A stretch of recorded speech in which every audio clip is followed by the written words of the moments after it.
জন্ম কর্ম চমে দিব্যম এবং যে ব্যক্তি তত্ত্বতঃ তক্ত দেহ পুনর্জন্মং নৈতি মামেতি স্বর্জন।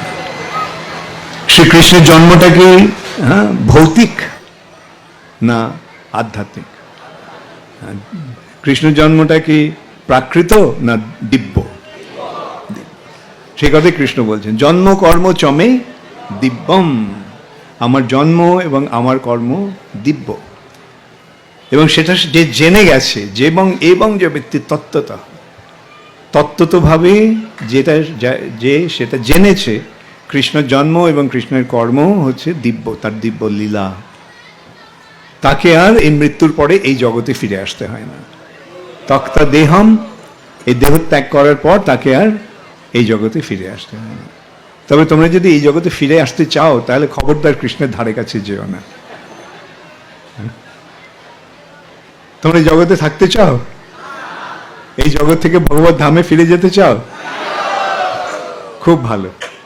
হ্যাঁ, তাহলে কি করতে হবে? সহজ ব্যাপার। কৃষ্ণকে ভগবান। কৃষ্ণের জন্ম আমাদের জন্মের মতো? কৃষ্ণের জন্মটা কিরকম? মানে এখন সব চুপ হয়ে গেলে। দিব্য মানে সে তো নিজের ইচ্ছে মতো আসতে পারে। তিনি জন্ম গ্রহণ করে আসতে পারেন, আবার জন্ম না গ্রহণ করেও আসতে পারেন, তাই না? যেমন কৃষ্ণ রূপে, রামচন্দ্র রূপে তিনি জন্মগ্রহণ করে এসেছেন, কিন্তু বরাহদেব রূপে, মীন রূপে, নরসিংহ রূপে তিনি কি জন্মগ্রহণ করেছেন? হ্যাঁ, তিনি এমনি চলে এসেছেন। এটা কৃষ্ণ পারেন? আমরা পারি?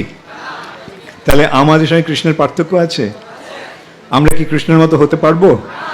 আমরা কে তাহলে? আমরা কৃষ্ণের দাস দাসী।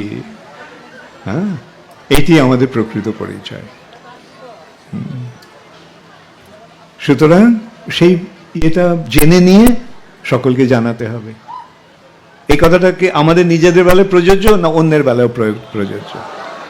অন্যের বেলাও প্রযোজ্য। অন্য কেউ যদি জেনে নেয় কৃষ্ণের জন্মকর্ম দিব্য, তাহলে তাকে আবার ফিরে আসতে হবে এখানে? অতএব এটা যে কেউ যে কোনোখানে যে কোনোভাবে করতে পারে। তাহলে এই ব্যাপারটা কি খুব কঠিন?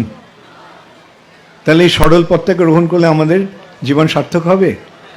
তোমরা জীবন সার্থক করতে চাও? তোমরা কি জীবন কঠিনভাবে সার্থক করতে চাও না সরলভাবে সার্থক করতে?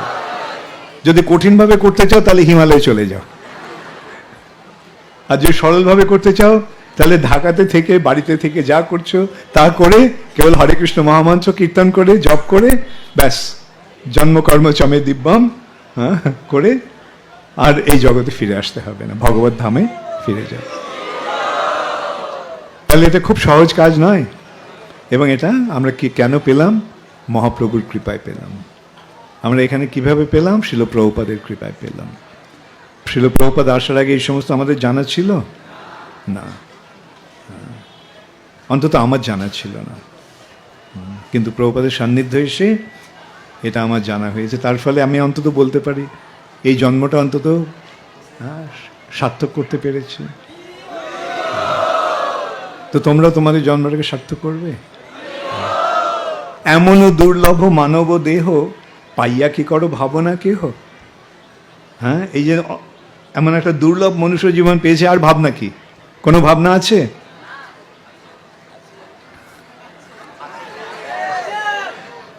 ভাবনা আছে? আচ্ছা, আমি ভেবেছি ভাবনা নেই। ভক্তিবিনোদ ঠাকুর কি বলছেন? পাইয়া কি করো ভাবনা কেহ। কেউ কি আর ভাবনা করছো? হ্যাঁ, এবে না ভজিলে যশোদা সুত চরমে পড়িবে লাজে। এখন যদি যশোদানন্দন শ্রীকৃষ্ণের ভজনা না করো তাহলে লজ্জায় পড়তে হবে। কখন লজ্জা হবে ভেবে দেখেছো? কখন লজ্জা হবে? ভেরি গুড, মৃত্যুর সময়।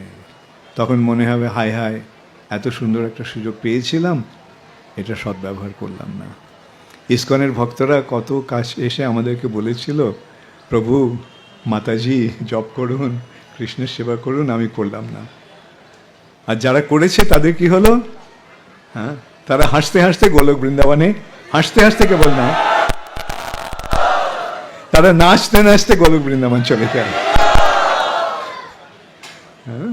তাহলে গোলক বৃন্দাবন যাওয়ার পথে এত সুন্দর সুগম হয়ে উঠেছে। হরে কৃষ্ণা, গৌর প্রেমানন্দে।